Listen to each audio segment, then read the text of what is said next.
Kastellorizo, a small island located in the southeast Mediterranean Sea, located 2 kilometers off the Anatolian Peninsula.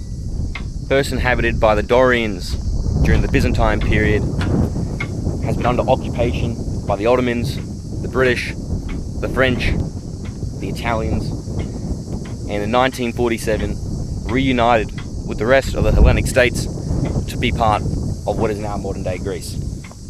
Right now, I stand in the castro on top of the mountain of the main harbour in Kastellorizo, where the island gets its name from, first known by the Italians as Castellorosso, which means red castle, which is named given due to this castle, which we stand in, which is only a shadow of its former glory, due to the red stone the castle was made of.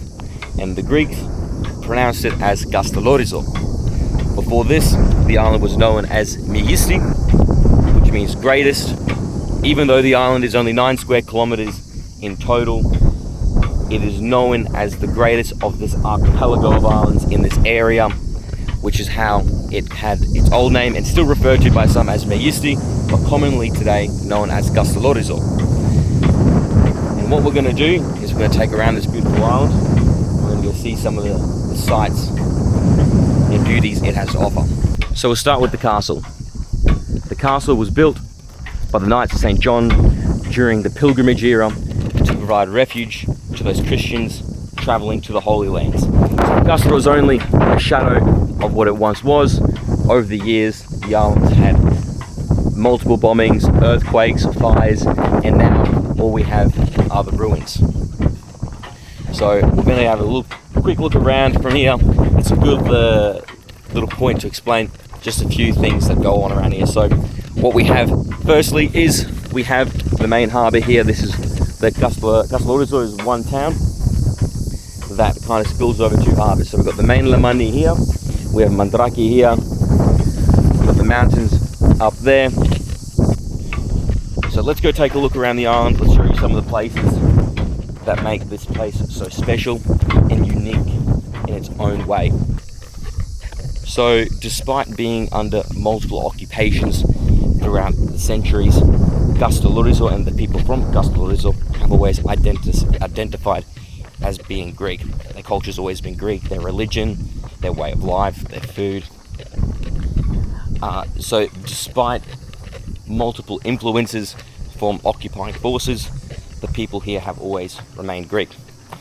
The population of the island today hosts around 300 to 400 year-round residents and gets most of its population during the summer periods, where tourists, particularly those from Australia, who have family who had migrated to Australia back in the 20th century, and a lot of Italian tourists where the island became popularized in the award-winning foreign film Mediterraneo, which basically tells the story of an Italian soldier who falls in love with a local girl, and so this is a very popular destination amongst Italian tourists as well. So you can also see that the housing here in Kastellorizo is very unique and different to what people normally think of Greeks.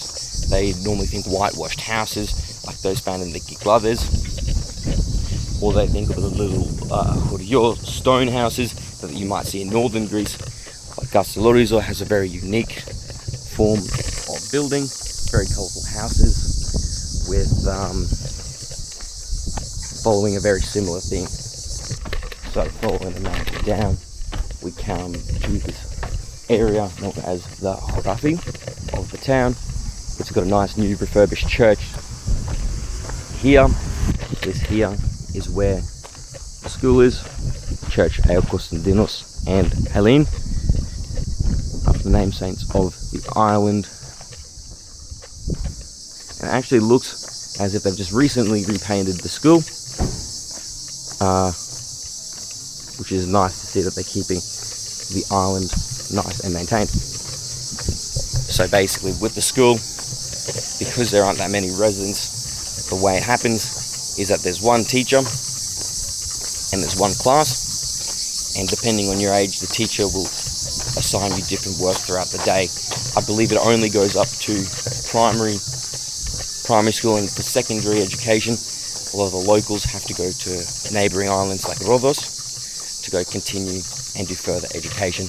Otherwise, most will go and adopt just local trades, whether working in restaurants or running family business. Alright, so this is something interesting here.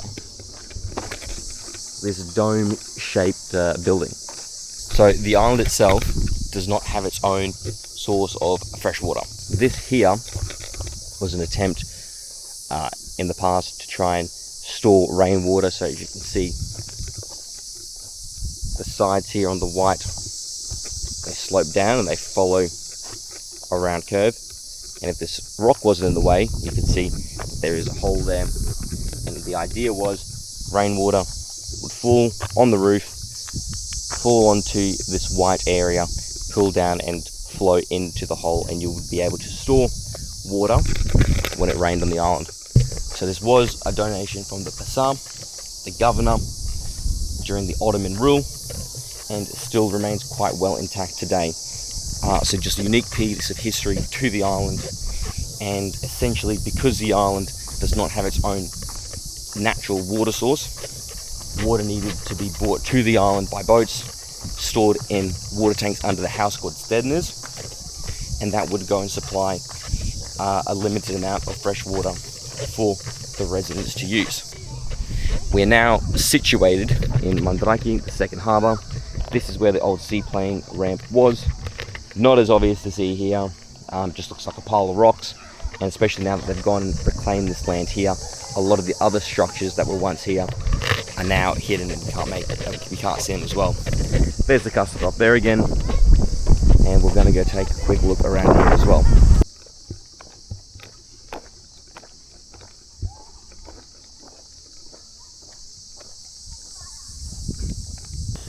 So we've just come into this area here. This is a recreational area. So basically soccer field here, basketball, and looks to be doubling as a tennis court as well, playground and outdoor gym. And if I recall correctly, so I picked one of these up yesterday, they're actually quite heavy weights. I'm quite a strong man. Oh, and it's pretty heavy. I reckon that's a good 35 kilos. No, maybe 25. I'm not going to weigh it, and I'm not going to get you to take a look at me try and curl it, because that would just be depressing. So now we're coming around the headland. This is the old slaughterhouse, the Sagia, where they used to slaughter animals for food. The idea was the blood would just run into the ocean, or the offings would run off into the ocean and basically feed the fish. This island over here is Soraya. Soraya is basically the leper island. Up here is the Lycian tomb. There are quite a few steps going up there. I really cannot be bothered. It really is just a rock in the side of the cliff. I'm not going to go up there, I cannot be asked. But basically, if you want to come here and take a look at it, it looks just like a tomb. And that's it. No one's in there, no one's home. Just a rock in the side of a mountain. Alright, so we just had the tourists come by, essentially. I'll show you very shortly. Day trips come from Turkey. It's only about 30-minute ferry. So what happens is sometimes people visiting the island will go and decide, you know what, I want to visit Turkey as well. We catch a 35-minute ferry just to the town over there, Kaş, and basically you get to see another country, another town, another culture, one boat trip away. So it happens reciprocally. Turkish tourists come over here, enjoy the nice Greek waters. Much warmer, much nicer than their beaches, obviously.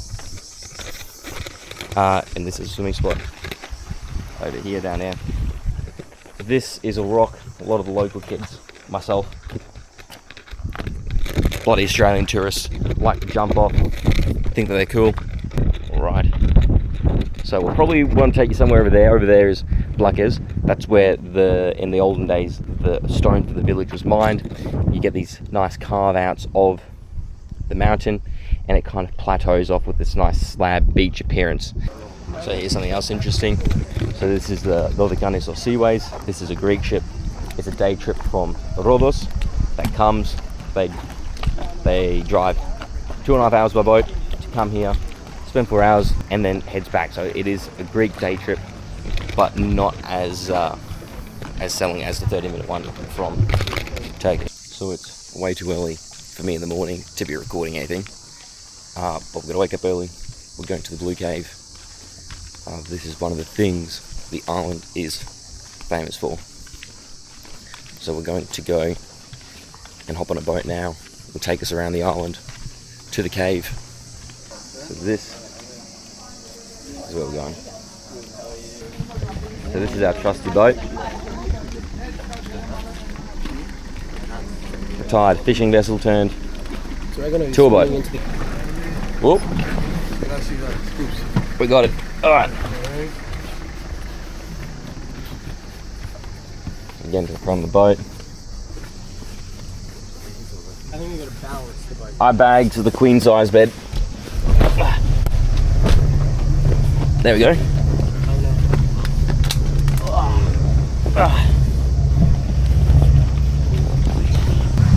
These are some of the sea taxis that go into the cave, so that's more easy for you to get in. Obviously, we're way too big, but if you didn't want to go for a swim and you just want to see the cave, you can hop on one of those and it will get you in there, no worries at all. It's another place for island, the Mandraki, another port. Spain, the St. George Island. So Elizabeth Island, another swimming spot, and we'll go and look at that one later, hopefully today.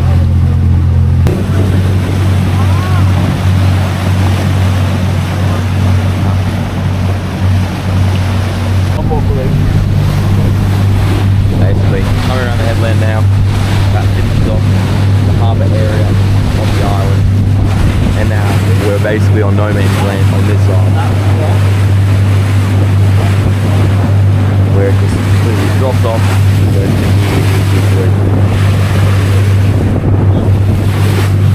Over there, the Strongy Lake, that is the furthest point southeast of Greece and the European Union.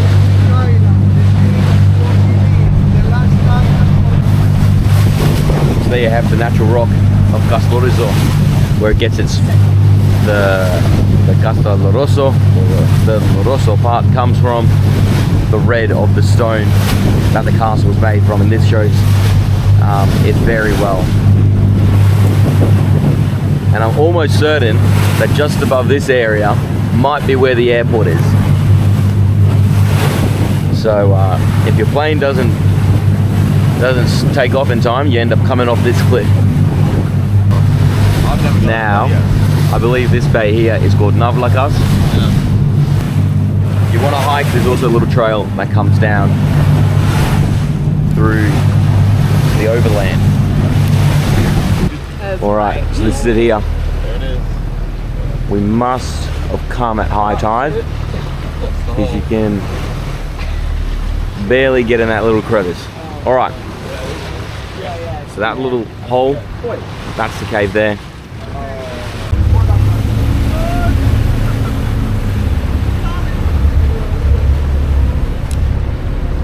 So I've been left behind on the boat. I'm gonna have to catch the next one in and experience it myself, but at least you can watch these guys go in. They're going to show you how it's done. So essentially, actually it looks like he's going to make them swim in.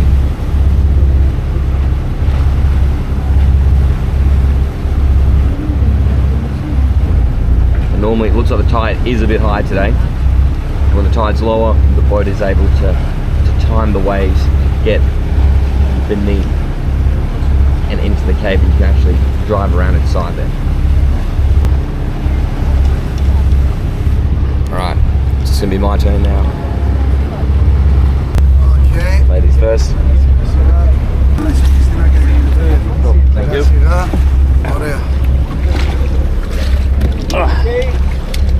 We're all good.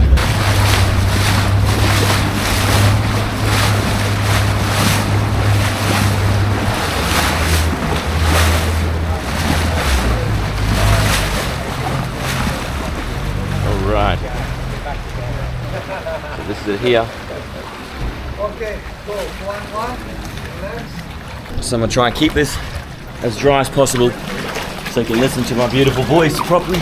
Oh, as you can see, it's quite low. Just the view from the outside. And this is the reveal. So essentially, opens up and becomes absolutely massive. Much bigger than the one at Dubrovnik that I was in just before. Much deeper. We'll take a look under the water at the end. But basically, I want to talk first before the audio turns to rubbish. So, let's go join the rest of the crew who abandoned me on boat. Alright. I'm going to give my goggles to someone else just while I walk around or swim around. Alright, so that's the view from inside the cave when this time in the morning the sun's in the right position that it gives off the blue glow and it's quite good for photos. So if we had a flashlight we could see the cave actually extends quite deeply back. This is not the end of the cave.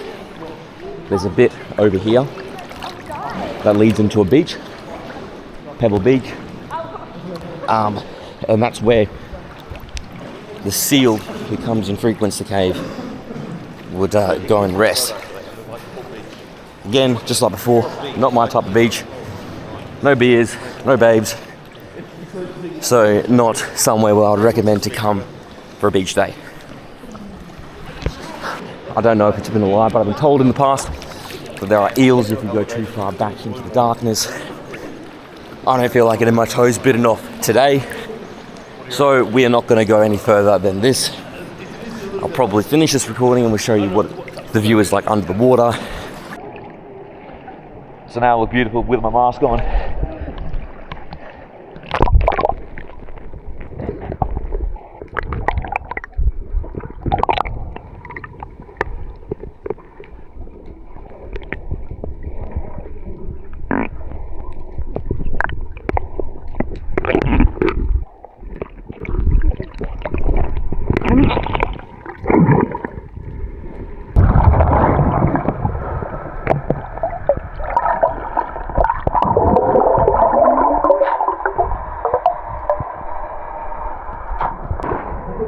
Alright. And that's it.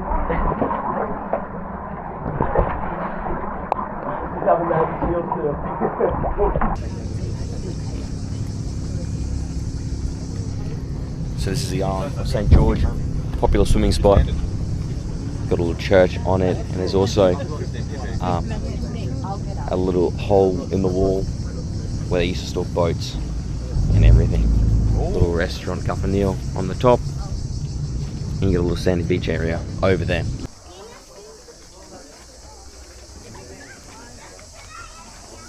So this St. George of the Island, you have this little church here. I think we're able to go inside.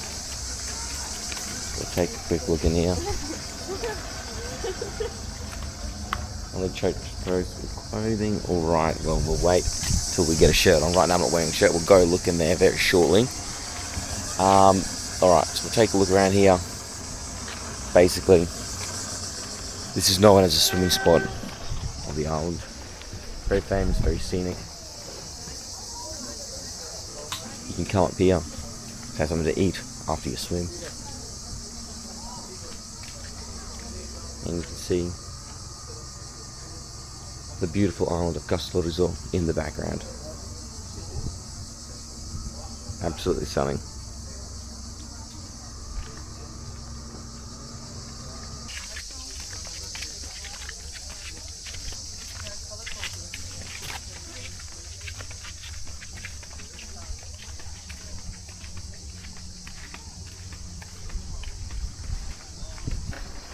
Some more bedding areas, more of a different view. Now you get a look at the Turkish coastline, Strungili.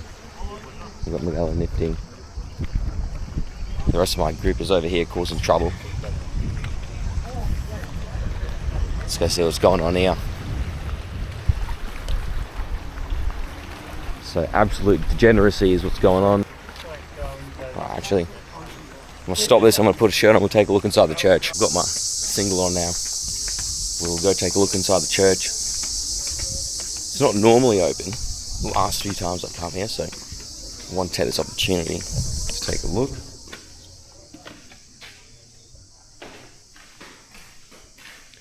Especially the icon of St. George.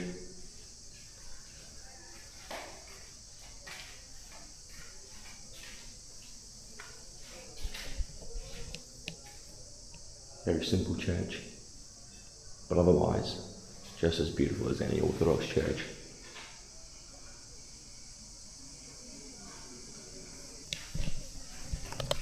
Beautiful little church on the island, and where the island gets its namesake, So we've come up to the cafe to have something to eat and drink. Got the crew back, and we've got the 3 drinks you should always be having. A beer, a coffee, and a healthy water. A little adventure now. We're going to swim over to that little sandy beach we saw from up top. But I'm going to have to try to do it again without getting the camera wet. So basically, we've got this nice little sand area here. Sit down in the water and relax while watching the rest of the world go by.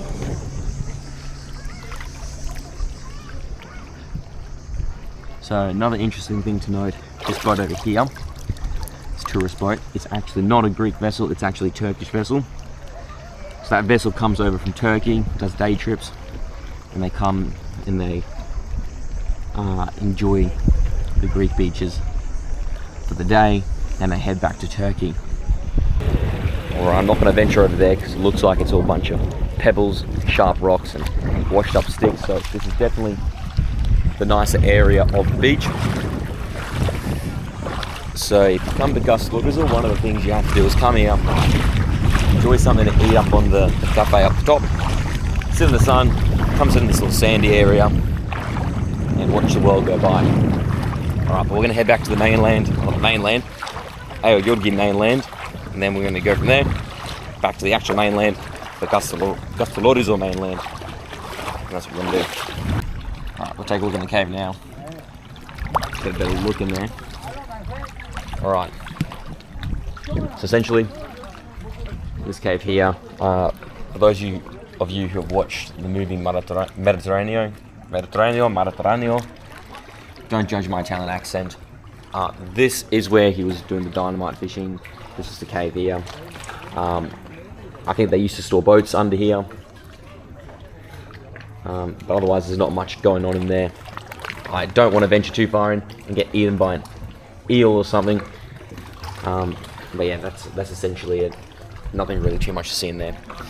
But before, there were 2 people making out there getting photos for 30 minutes, so I had to wait for them to get out of the way so I could get a nice recording of it. Geez, honestly, happy couples just do my head in. So, I think that's all really to see on this island. We'll probably head back to the mainland now, and we'll go from there. Already, see you half an hour later. Πάμε, έλα. Πάμε. Half an hour, because not ready.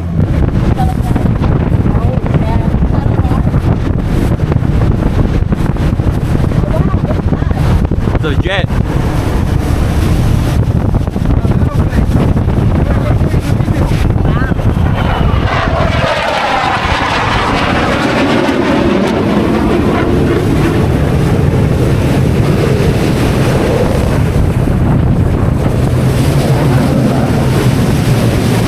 So what we just saw was the Greek jets just doing a flyby. That may have just been for show. Alternatively, could have been maybe some of the Turks came close to our airspace and we just needed to remind them who's boss and who's in charge.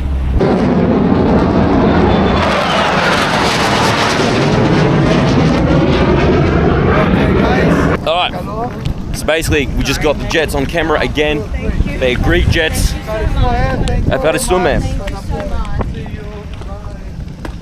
Basically, Greek jets just doing a flyover, reminding the island that they are here to protect. There may have been a violation of airspace, possibly by some Turkish jets further around. There's a whole geopolitical situation going on. We'll talk about that a bit more later. But very lucky to catch that on camera just then. We're gonna go for a swim at one of the island's hotspots. If you come to Kastellorizo, you need to go to the Faros. The Faros is the lighthouse, but also doubles as one of the most popular swimming destinations on the island. You come here, it's almost like a beach bar vibe. Have a few drinks, you can relax, let your hair down, and it's only a small walks away from the town. So essentially, this is it here. Got sunbeds, chairs, bar over there. Now before we do all the fun stuff, there's some stuff I want to talk about just over here. So before we get to that fun stuff, this is the mosque. Well, the old mosque. It is now the museum. So back when the Ottomans occupied the island, this mosque was built. Basically, the museum has a video that goes and tells a good story of the island. It goes and explains all the occupiers, the history, the traditions, the people. Basically what I've already told you already, but it's a bit more better. You can actually find the video on YouTube somewhere. I'll see if I can link that somewhere, but it's a good video, worth taking a watch. But basically, this used to be a mosque, it's now a museum, and that's everything I've got to say about that. Alright, so this is one of the best things to do on the island. Sit down, get yourself an alpha, and enjoy the view. First time I've seen the army boat, and thing coming in at like 10 o'clock at night, whatever it was. Something else. Isn't it crazy that you guys see the jets today? Yes. Yeah, that happens like every week or so. Only here in Kastellorizo can you get I love it. Put a video of it as well. It's full Top Gun. a ship They come in. Can you see the pulling in down as well? right where you're swimming and having a drink. Insane how Only Kastellorizo. Taking a look at some of these houses here, the traditional style of Kastellorizo. Almost all houses are 2 stories. Actually, basically every single one of them are 2 stories. There's only one-story house, and that's over there. Also in the movie Mediterranean, that was a famous scene there. But basically, just a closer look at the houses. You got the balconies and the frusia, which go and hold up them. So that's these beams that come out beneath the balcony. Some of them have these nice patterns like the ones here. And that's just the common architecture of the island. And this house over here is getting built. This is something I haven't seen before, but I think it's quite cool. They've done, instead of having just normal mesh, they've actually gone and they've made it look like there's an actual house there. So when people take their photos, it doesn't just look like a wall of green.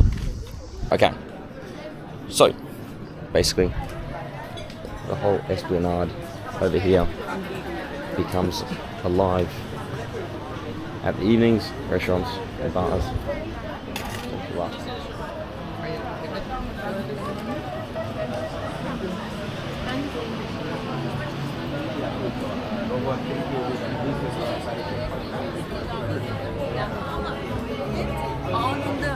Action. better.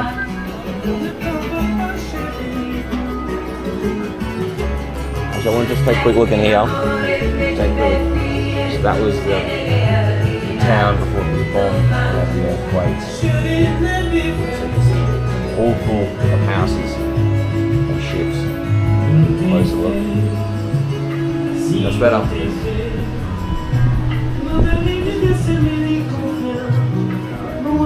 Anyway, we'll continue the journey.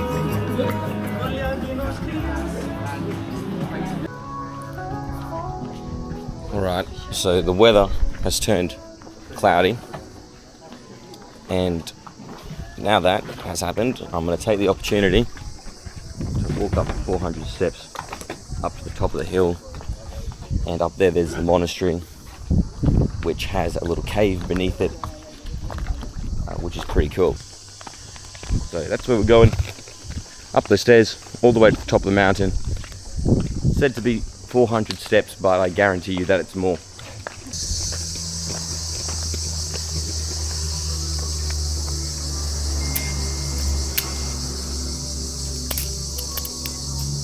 It's only 100 steps up, and we're already getting amazing views of the harbour. But we're all exhausted, so is it worth it? Yes, but it is hard. This journey is not for the faint of heart. So we've got all these fences, checkpoints around the place to stop the goats coming down off the mountain and getting into the village. This checkpoint has lost its door, so it doesn't do much. But that's the idea behind this fence. So we're only halfway up the mountain, but there's this little viewing area here.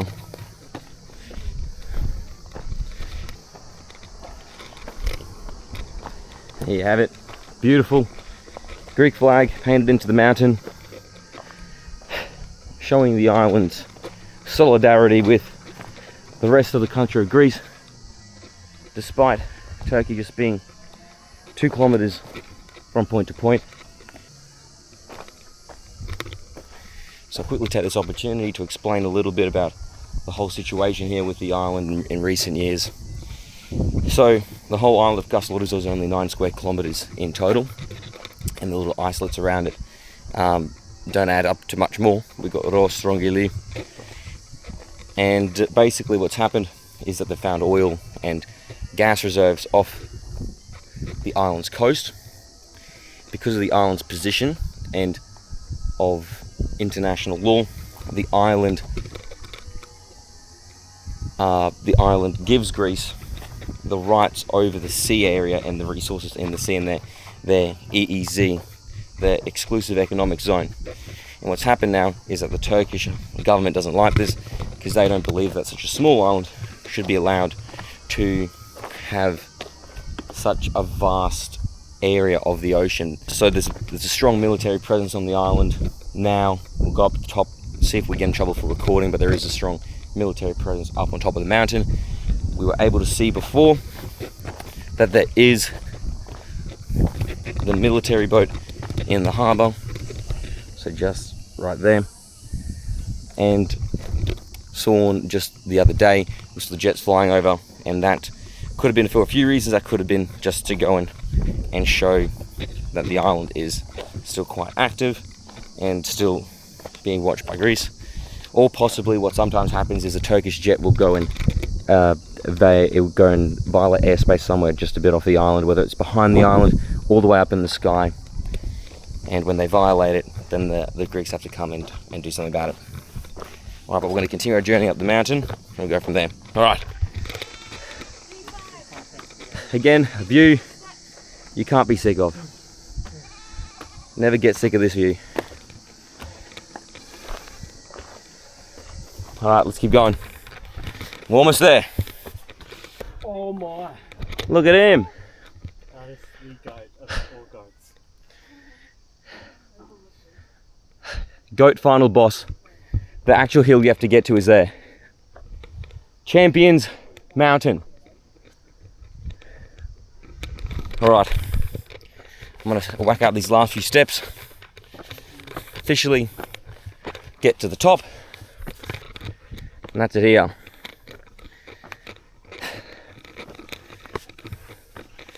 Final boss step.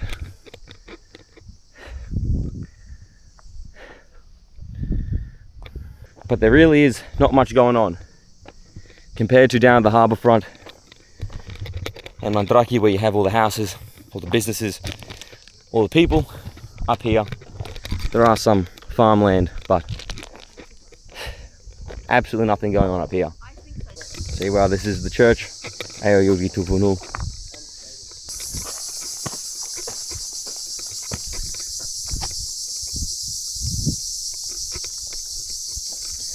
This entry is locked.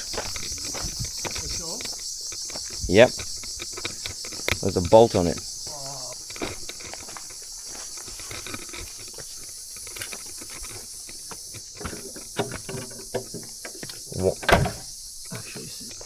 Alright.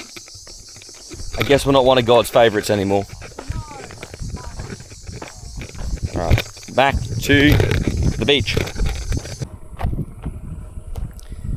Okay, so we've just caught a taxi up here to the Palio Castro, the old castle. There's Mum and Dad. Give a good wave. So basically this is the old Acropolis that was built during the Doric period. And was, as the different occupations occupied the island, served multiple purposes. So we're going to take a look around here. It's got some great views, and I want to point out a few other things from here as well. So we'll come through here and take a look. So basically it was believed that this was part of the Rhodesian control over the island. It was put up nice and high and was the old city centre that was for control and to watch over the merchant marine trades that would happen down at the harbour. So there's a few churches around. Could probably spend all day talking about them, but it would take all day, so we're not going to do that. Alright, so up here now, there's a few interesting things going on. We're going to slowly make our way up to the top of the Acropolis, but I think we'll go this way firstly. Alright, so even though the castle was made initially by the Rhodesians and was the old ancient centre of the place, over the different occupations, when the Byzantine came in as well, they turned this into a stronghold, particularly due to pirate attacks that frequented around the era. This became their stronghold to fight against the pirates. When the Knights of St. John moved in, this became more of a lookout, though, because of its great views of all around the island. So through this side, we're going to get a better view from up top as well. But essentially, just over here, that is the end of the island. So you get a full 360 view of all the waters around you, which made it very strategical to have put a base up here and a lookout. So you have the airport right here. Yes, even though it is 9 square kilometers long, it does have an airport. It's got about, I think, a nine row plane. Fits about 30 people on it. And yes, so runway starts there, ends over there. Both sides are cliffs, so if the plane doesn't take off in time, or it doesn't stop in time when it's landing, you will end up in the water. Okay, so we haven't made it to the top of the castle yet, but I want to talk about this area over here just quickly. So the island you see over there is also Greek. It is called the island of Ro, and there's a very famous story regarding the island, and it's about a little old lady called Desmina. She's now known today as Kyria tis Ro, and the reason she's known as that is because essentially during when the Italians were here, the Turkish army, or the Turks, or the Ottomans, whatever they were at the time, or known as at the time, they would go over to the island and they would go and raise the Turkish flag. And what would happen is, because that island has always been regarded as Greek territory, she would go over there and raise the Greek flag. So she would go take down the Ottoman Turkish flag and raise the Greek flag. And she would do this every day. And eventually this caught the attention of the occupying Italians at the time, and they went and looked back through the legislation and went and decided to enforce the law saying that, you know, this island is part of Greece and will not fall into their hands. And the reason this story is important, especially not only to the island but to Greeks themselves, is it's always that story of the underdog. So it goes and it tells that if a little old lady can go and stand up against one of the greatest armies in the world, what's stopping you? So now the island remains Greek territory and is very important considering the current geopolitical climate. But that's basically a quick summary of the island over there. There is a statue of her in the Horafi, which you can go and see. And yeah, so more of an interesting story. There's more to it. I have just given a brief story of it. I've just given a brief explanation of it. But yes, quite important, and I think it's something everyone can learn from. So coming up this way, you get another view of the main harbour now. Different perspective to when we walked up the mountain earlier. So we're now coming into where the churches are. And we got my beautiful mother adding to the surrounding. Oh, but of course you got to ring the bell. Couldn't help yourself. Couldn't help. Bell is not on time though. You couldn't help yourself. We'll come back at 8 o'clock and we'll do it 8 times. Of course. All right, I think we'll make our way up to the top now. It'd be nice to go and see inside the churches, see the icons they have up here. I know each of the churches have a specific name.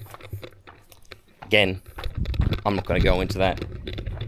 There is some stuff you can read online telling you about each of the churches, but also just very beautiful spot. Alright, so we're now at the top. Again, back at the main harbour. You see further around here.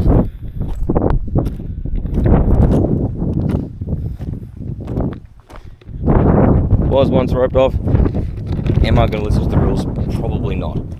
Alright. So what do we have here? Not entirely sure what I'm looking at. I can imagine this would have been where the lookout was posted at the very top. So there's the sun there, slowly disappearing over the horizon. So you can really go and appreciate why they made this the lookout during those times. The fact that you can get this whole panoramic look over at all the ocean around you. You can see quite far as well. So I've just confirmed with my father these platforms here are a modern creation. They're not part of the ancient ruins. They were back when the island was having military operations, and they put the cannons on these, and these were the platforms on which they would rotate around the place. Amazing. So the sun is officially gone below the mountains now. I'm recording this outro because I am with my family here, and just like any typical Greek family, they are very loud and decide to ruin my creations. No, I don't mean that. They are very loud. Essentially, I know that we have talked about a lot, but there's still a lot that I've missed. So there's still a lot of things we haven't spoken about. But I think we hit most of the main points, most of the key historical events of the island, most of the sights to see, things that make this place unique. But otherwise, we'll see where we end up next time.